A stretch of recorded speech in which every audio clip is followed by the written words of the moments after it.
Bonsoir à tous. Soir d'info, seconde partie, qui reçoit M. Doudou Wade. Il est l'ancien ancien président du groupe parlementaire du PDS à l'Assemblée nationale. Il est également, bien entendu, responsable au niveau du Parti démocratique sénégalais. Bonsoir. Merci d'avoir répondu à notre invitation. Bonsoir aux auditeurs de la TFM et bonsoir à ceux qui sont aussi sur les réseaux sociaux en train de nous écouter pour cette émission Soir d'Info. Voilà. Alors aujourd'hui, finalement, le gouvernement était à l'Assemblée nationale à l'appel, je ne dirais pas de toute l'opposition parlementaire, mais de Yewwi, qui a toujours demandé au Premier ministre et à son gouvernement de venir répondre aux questions d'actualité qu'ils ont eu à leur poser. Est-ce qu'on peut dire ouf, quand même, c'est fait? Ils étaient ce soir à l'Assemblée nationale parce que vous également, vous y étiez. Merci. Je voudrais d'abord remercier le président de l'Assemblée nationale et son directeur de cabinet qui nous ont fait l'honneur de nous accueillir à l'Assemblée nationale dans le banc réservé aux honorables invités pour nous permettre de suivre la séance des questions orales. Et c'était une grande satisfaction d'y être pour deux raisons. La première parce que cette institution de questions d'actualité au gouvernement date de 2010. Et je suis porteur de cette loi qui a été adoptée par l'Assemblée nationale, mais qui a tardé à être mise en place. D'abord parce que c'est une séance extrêmement compliquée et très difficile, et non pour le gouvernement, mais aussi pour les ministres. Parce qu'il s'agit ici d'un contrôle par les députés, conformément aux dispositions de l'article 85 de la Constitution, qui donne à l'Assemblée le pouvoir de contrôler l'action du gouvernement. Alors ça n'a pas eu lieu sur Souleymane Ndéné. La première fois que ça a eu lieu, c'était sur Boun Abdallah Dionne. En 2 ou 3 séances peut-être. Ça n'a pas été fait, mais aujourd'hui je pense qu'on doit pouvoir être dans un bon démarrage pour pouvoir organiser 7 fois dans le mois au minimum, les séances de questions d'actualité 1 jour par semaine, les séances de questions orales 1 fois par quinzaine, ça fait 6, et la séance au gouvernement, présence du Premier ministre, 1 séance au moins par mois. C'est donc que je pense qu'on a démarré tardivement, très très tardivement, mais je pense que l'Assemblée nationale, le président Dame Diop et son équipe sont aujourd'hui, je pense, prêts à assumer pleinement leur fonction de contrôle de l'action du gouvernement. Et le reste dépendra des députés. Alors vous étiez à l'Assemblée nationale, je l'ai dit tantôt, il y avait en gros 14 questions d'actualité. Comment est-ce que ça s'est déroulé au niveau du Parlement, de l'hémicycle? Pour un début, il faut dire merci. Quelques cafouillages, certes, 14 questions destinées au gouvernement avec la présence du Premier ministre. Une seule d'entre elles a reçu la réponse du Premier ministre. Une seule d'entre elles. Pourquoi? Je mets de côté les présidents du groupe qui, obligatoirement, leurs questions sont répondues par le Premier ministre. Et le président du groupe ne faisait pas partie des 14. C'est parce que les questions n'ont pas été des questions effectivement destinées au chef du gouvernement. Donc il faut reconnaître aujourd'hui que les députés n'ont pas profité de la présence du Premier ministre pour poser des questions auxquelles lui seul, en fonction de sa transversalité et en fonction de son pouvoir de chef du gouvernement, pouvoir répondre à ces questions. Qu'est-ce qu'il expliquait? Juste par ignorance ou parce qu'il ne savait pas à qui adresser les questions orales? Non, écoutez, c'est la première fois. C'est la première fois pour des députés qui viennent à l'Assemblée nationale, qui devaient commencer cet exercice depuis le mois de septembre 2022. Et seulement c'est aujourd'hui, donc il faut prendre les choses comme telles. Bon, l'essentiel c'est que les questions ont été posées, un petit cafouillage au départ, mais après, les choses sont rentrées dans l'ordre et les ministres se sont succédés à cet exercice. Et il y a des questions extrêmement intéressantes quand même qui ont été posées par certains. Il y a toujours ce côté opposition-majorité un peu facilité le président ou le Premier ministre ou le ministre pour répondre à leurs questions, mais aussi l'envie pour l'opposition de donner des questions très très fortes pour mettre en difficulté le gouvernement. Et la majorité a réussi peut-être son exercice, sauf maintenant le cafouillage populaire, ces députés qui se font voir de manière intempestive, qui crient à Ouya sur n'importe quoi. Il faut reconnaître que la majorité a su, sur certaines questions, vraiment tenir le bout. La question de Seydou Diouf, la question de Cheikh Seck, d'autres questions qui ont permis à des ministres d'aller au fond d'eux-mêmes pour pouvoir apporter des réponses adéquates et aux députés qui ont posé des questions, et aussi à l'Assemblée et au public et aux Sénégalais. Dans l'opposition, effectivement, il y a eu des questions qui ont été posées et qui, de mon point de vue, que j'accueille très bien, la question de Nafi Diallo sur le processus électoral, sur le passé de notre démocratie, sur une personne indépendante pour pouvoir diriger les élections. Tout ceci a fait que le Premier ministre a répondu à cette question lui-même, et n'a pas laissé le soin au ministre de l'Intérieur, organisateur des élections, de le faire. Il a dit quoi par rapport à cette personne neutre il a dit qu'il est dans les dispositions de respecter la démocratie. Mais respecter la démocratie, c'est d'abord être à l'écoute de l'opposition sur ses demandes. Il n'a pas été très affirmatif sur les revendications d'alors de Macky Sall pour avoir un ministre chargé des élections, mais il se doit à ça. Je pense qu'il appartiendra à l'opposition et aux autres, dans les cadres appropriés, de procéder à ces revendications. Je pense que donc... il y a eu la question ou les questions qui ont été posées par Guy Marius Sagna, qui sont toutes des questions importantes. Mais dans les questions au gouvernement, il s'agit de poser une question. La question peut avoir 2 ou 3 aspects dans la manière de la poser.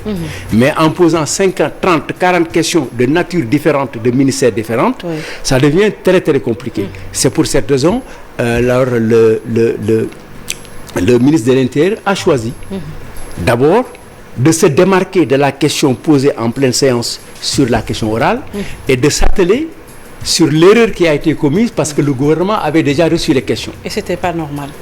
De mon point de vue, oui. De mon point de vue, dans la pratique parlementaire aujourd'hui, c'est avec les questions orales qu'on envoie les questions au gouvernement, mais pour les questions d'actualité où le ministre est présent, il s'agit de la spontanéité recherchée, de la connaissance des dossiers recherchés chez le ministre et de la compétence des députés à suivre le travail du gouvernement pour poser des questions intéressantes. Alors, mais malheureusement, on a envoyé les questions, mais je dis, de pratique parlementaire, les questions au gouvernement ne sont pas transmises avant la séance. Le gouvernement est au courant de la question quand la personne pose la question à la tribune. Par contre, l'Assemblée a dans les pratiques parlementaires modernes aujourd'hui qui font école, c'est l'Assemblée envoie au gouvernement le nom des personnes qui vont poser des questions. Je pense que ça aussi on pourra le rattraper si nous voulons faire une séance. Des séances de contrôle. Aujourd'hui, est-ce qu'à partir d'aujourd'hui, ce qui veut dire que maintenant le gouvernement sera à l'Assemblée nationale pratiquement chaque mois? Il me semble avoir entendu le Premier ministre dire c'est le dernier jeudi de chaque mois. Donc au moins le minimum est réglé là-bas. Maintenant, pour les autres questions, parce qu'il y a d'autres séances de contrôle, ça c'est la question au gouvernement, présence du Premier ministre obligatoire, mais les questions qui sont par quinzaine d'actualité au ministre, les questions d'actualité, les questions orales. Donc il y a 6 séances qui n'ont pas encore été déterminées. Et normalement, nous devions avoir en début de session, en début de législature, un calendrier strict à respecter, fait par les partis pour pouvoir déterminer justement, les jours. Ça n'a pas été fait. On a entendu ici sur le plateau de Soir d'Info dire qu'ils ont tout fait, mais c'est comme si de l'autre côté la majorité ils ont essayé de bloquer. Non, ils n'ont pas tout fait. Ils n'ont pas tout fait. Ils ont peut-être posé la revendication. L'ont-ils posé à la réunion du bureau? Se sont-ils donné toutes les chances de le faire? Par exemple, ils n'ont aucune chance de le faire, d'autant plus qu'ils ont accepté d'être interdits arbitrairement de voter à l'Assemblée. Et le vote à la réunion du bureau à l'Assemblée est une chose extrêmement rare. Je suis rentré à l'Assemblée en 1998 jusqu'à 2012. J'ai été pratiquement 4/5 du temps membre de bureau, mais je n'ai jamais vu au bureau voter une position. Le bureau est toujours arrivé à trouver des consensus sur l'organisation du travail parlementaire. Mais si vous avez un droit de vote et que vous l'interdisez, qu'on vous l'interdisez et que vous l'acceptez, c'est-à-dire que vous ne serez jamais déterminant du point de vue nombre de pouvoir accepter l'ordre du jour. Ça, c'est la première question. Mais la deuxième question, si vous faites les revendications, vous ne les avez pas de manière écrite, de manière orale et en conférence de presse, à part de ce moment, je pense qu'il est logique de trouver d'autres moyens et ils n'ont pas employé d'autres moyens parce qu'il y en a d'autres. Mais quels sont ces moyens? Je ne peux pas vous le dire. Pourquoi pas? Non, pas du tout. Donc, l'Assemblée nationale, la 14e des Sénégalais, pensaient qu'ils allaient beaucoup plus avoir la rupture dont ils ont toujours eu à promettre. Mais on a comme l'impression qu'ils veulent le faire, les députés de Yewwi et même de Wallu.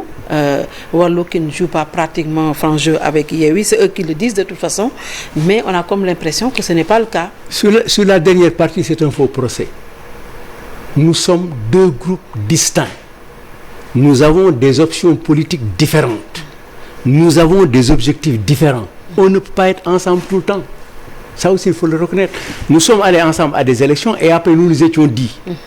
Parole du président, de celui qui a dirigé la réunion, pour dire que nous allons maintenant vers une convergence parlementaire.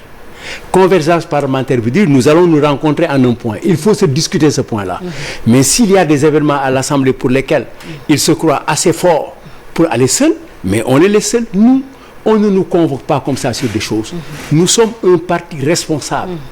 Nous avons participé à l'élévation démocratique et de la démocratie parlementaire dans notre pays. C'est avec nous que nous avons commencé à avoir d'autres voix à l'Assemblée.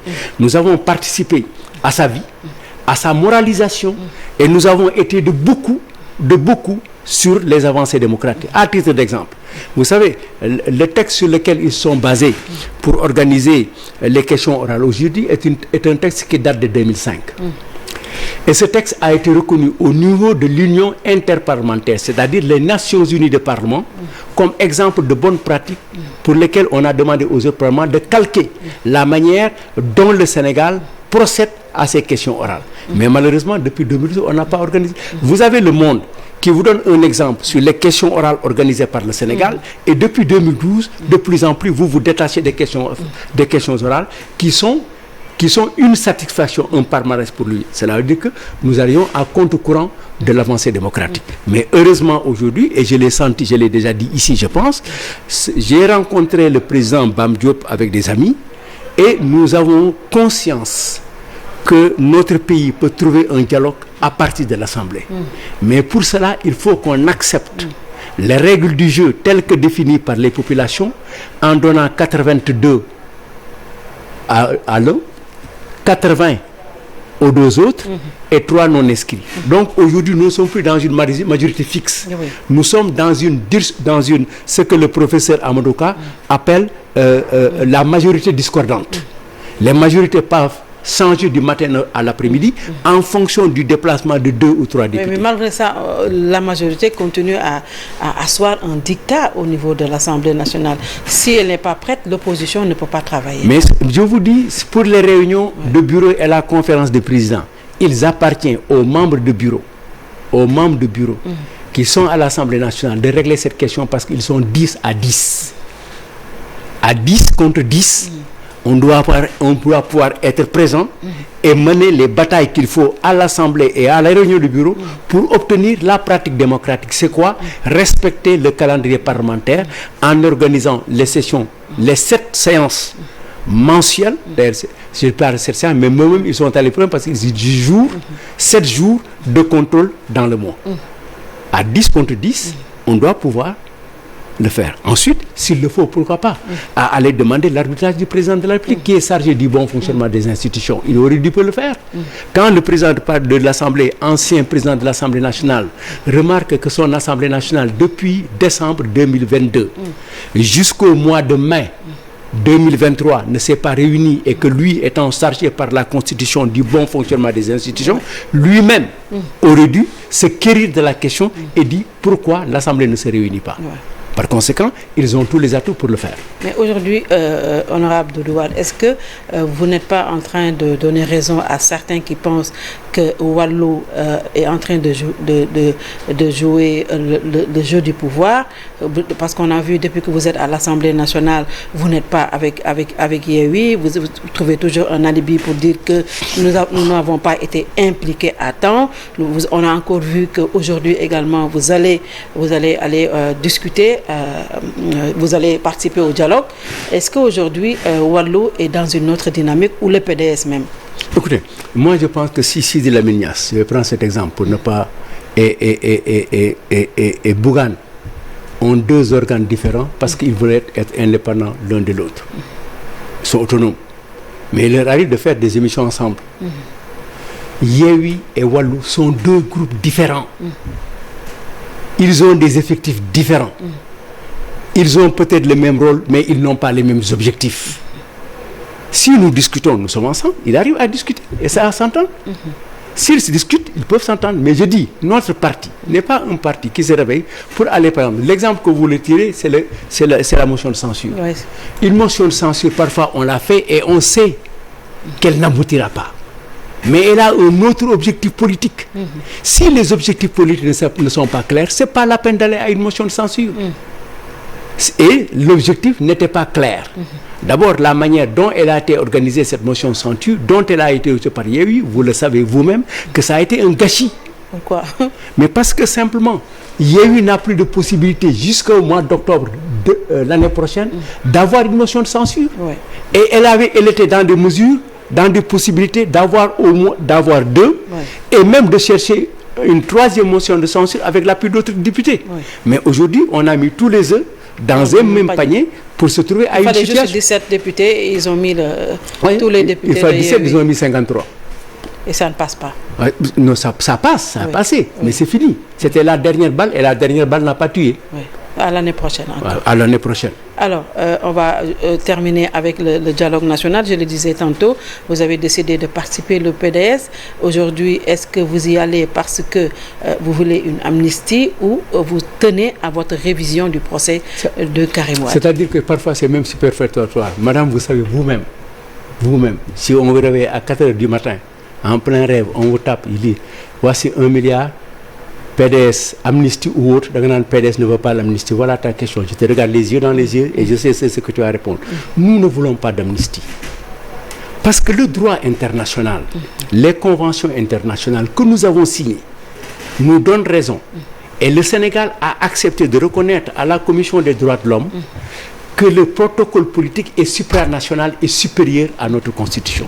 Et a accepté non seulement de revoir les conditions de réexamen du procès et même d'indemniser Karim Wade. Ça, vous avez entendu. Ismaël Madior, en son temps, avait dit nous prenons acte des opérations faites par le groupe de travail et nous étions cette fois-ci à la Commission des droits de l'homme. Nous ne cherchons pas l'amnistie. Nous trouvons que nous avons été condamnés dans une paradis de justice. Et des événements récents l'ont montré. L'ancien procureur l'a dit dans une émission à CNTV que l'État y était partie prenante de très loin et a fait des choses qui n'étaient pas conformes à la règle. Lui-même reconnaît avoir vu, entendu le président du tribunal aller, lors d'une suspension de séance, voir le ministre de la Justice. Ce qui n'était pas normal. Il a été reconnu et caché que des enquêtes ont été faites auprès de la Banque mondiale et un rapport était entre peut-être les mains de Mimi Touré ou de son premier ministre, lui et où, sur cette enquête qui a été faite, sur lequel il n'a pas été prouvé, Banque mondiale, que Karim Wade était détenteur de comptes, ceci à l'exemple pour cette question de corruption. Troisièmement et dernière raison, Thibault Bourgi a fait condamner l'État du Sénégal à la Cour d'appel de Paris pour que le Sénégal paie des dommages et intérêts de centaines de milliards et pour lequel il a été dit par le tribunal de Paris et par les enquêtes que l'ensemble des biens qui étaient dévolus à Bourgi et qui étaient dans le procès en question appartenaient à Bourgi. Ce n'était pas une société, donc ces biens ne pouvaient pas appartenir à Bourgi et à Karim Wade.